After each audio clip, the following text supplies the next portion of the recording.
Casey Donovan with the song Shake It, and welcome back. You're listening to the Country Viewpoint here on Flow FM on a Monday afternoon. Well, we're highlighting regional events that are taking place across our Flow FM network that we can all look forward to in 2023, and one of those will be taking place in Clare a little later on in the year. And I caught up with Belinda Heinrich, who's from the Clare Valley Wine and Grape Association, to talk more about the Clare Valley Gourmet Week. And on the menu in this discussion is this all-star lineup of chefs who will be present throughout the week. So let's go now to Belinda Heinrich to find out more about this event. The Clare Valley Gourmet Week is the oldest and longest running wine festival of its kind in Australia. It started in 1985, and before then there weren't any sort of festivals like it happening in any wine regions, and now obviously they pop up everywhere. But we're excited to bring it back in May this year.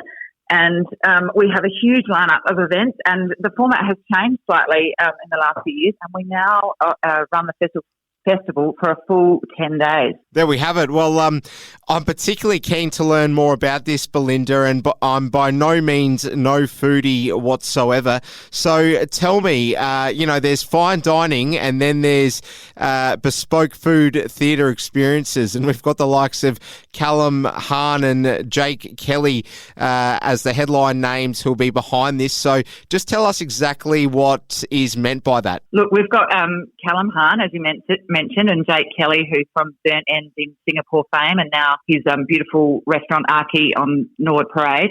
They're bookending the 10 days of events. So Callum is starting the festival weekend off at Taylor's Wine in the beautiful village of Auburn. He's running cooking schools and having lunch matched with beautiful Taylor's wine. And then on the final weekend, which is Land of the Long Lunch, which is the 27th and 28th of May, we've got Jake Kelly joining us in collaboration with Jim Barry in their gorgeous Armour Hut vineyard, where he's cooking over fire, matched with beautiful Jim Barry wines pulled out of their private cellar. It's very exclusive. There's only about 25 seats, I think, for that event. So be sure to jump onto clarevalleygourmet.com.au and book your ticket. No doubt. Tell us about some of the other events that are on, or any other details that we need to know, Belinda. Absolutely. Well, the first weekend, which is the 20th to the 21st of May, is the traditional festival weekend. So we have about 30 cellar doors and restaurants that are participating in that weekend. They're all opening up their doors. They've got food and music collaborations happening. We've got shuttle buses ferrying people around the region. You can build your own itinerary and jump on and jump off. So that's an exciting full lineup of events, with the full listing of those events released on the website by March the 19th. So keep checking in as they're being added all the time. During the week, we've got the Breathe It In sort of immersive style events where we give people the opportunity to come up to Clare. We're only an hour and 45 minutes from Adelaide, and stay a little bit longer and really soak up the beautiful country air and hospitality that we have here. So cellar doors will be opening all their back vintage and hard to find wines. We've got lots of wine masterclasses happening. Nat Fine Wines in Clare Central having a blend your own wine masterclass. There's a Riesling masterclass at Pikes, and I'm hoping that all your listeners know how well Clare makes Riesling.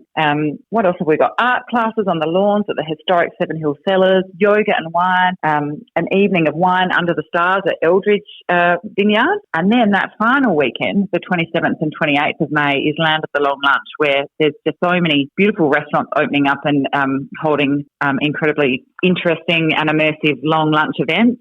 Pikes have got a Southeast Asian immersion lunch. Nicola Palmer, SA Chef of the Year at the Watervale Hotel, is hosting a Wendouree dinner, or cooking a Wendouree dinner, which I'm not sure if you appreciate how hard Wendouree wines are to get your hands on. That'll be sure to sell out very, very quickly. And then the finale event on the Saturday evening, Burning of the Barrels at Eldridge Vineyards, which happened for the first time last year and was a huge success. So that will be back bigger and better this year. Belinda Heinrich speaking to me earlier on, and we're going to be chatting about the general tourism outlook for the Clare Valley region in South Australia right after this. Don't go anywhere. You're listening to the Country Viewpoint. Birds of Tokyo with the song Daylight, and welcome back. You're listening to the Country Viewpoint here on Flow FM.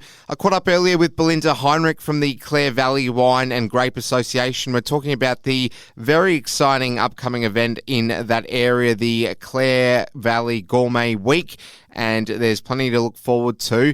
And I also took the opportunity to ask Belinda to profile some of the wineries for us that exist in the Clare Valley region. So we'll go back to the chat I had with her earlier on. Oh, look, I don't know how to choose. There's so many amazing wineries here in the Clare Valley. And the Clare Valley, is a region steeped in history. So the first vineyards were planted here back in 1840, and Grenache was actually the first variety planted here. We've got the Seven Hill Cellars, which was set up in 1851, which was founded by the Jesuits, and they started making sacramental wine. And then the Wendouree Vineyard, which is a very highly regarded brand throughout the world, was founded in 1893. So we've got the history. We make terrific alternate reds, classic reds, and we're particularly famous for our amazing pure Riesling. All right, and I just want to finish on the point of tourism for the regions, Belinda. We are basically still seeing the consequences from shutting down during the COVID outbreaks. We're sort of trying to make up for that as best as we can. So it's great to see that 2023 is just a huge year for South Australia in terms of events that are on. We want to see more of these events coming along the line. So are you confident that the tourism drive throughout the remaining summer months will stay healthy in your region in South Australia? Absolutely. We've experienced terrific tourism figures in the last couple of years, in part because of COVID when the state borders were closed, but also just following on from that, people are really excited to be out travelling around, cooking on the caravan or jumping on a plane, and certainly the doors are all open in the Clare Valley. We would love to see as many people as possible visiting this beautiful, really quintessentially Australian wine region. So please come and join us in May for the Clare Valley Gourmet Week. Jump onto the website, and we look forward to welcoming everybody into our region. That was the voice of Belinda Heinrich beaming into us from the Clare Valley region in South Australia. She works for the Clare Valley Wine and Grape Association, and to find out more you can head to www.clarevalleygourmet.com.au. Well, we've still got plenty to get through on the Monday edition of the Country Viewpoint. Coming up shortly is Ricky Lambert's interview hour, in which we'll be hearing from Tim McCurdy, the Victoria Nationals Shadow Water Minister, as well as Gennard Rennick, the Maverick Queensland Liberal Senator, on his inquiry into regional bank closures. And we'll also air you another segment with Sam Telfer, who's the MP for Flinders in South Australia. So don't go anywhere. It is the Country Viewpoint here on Flow FM.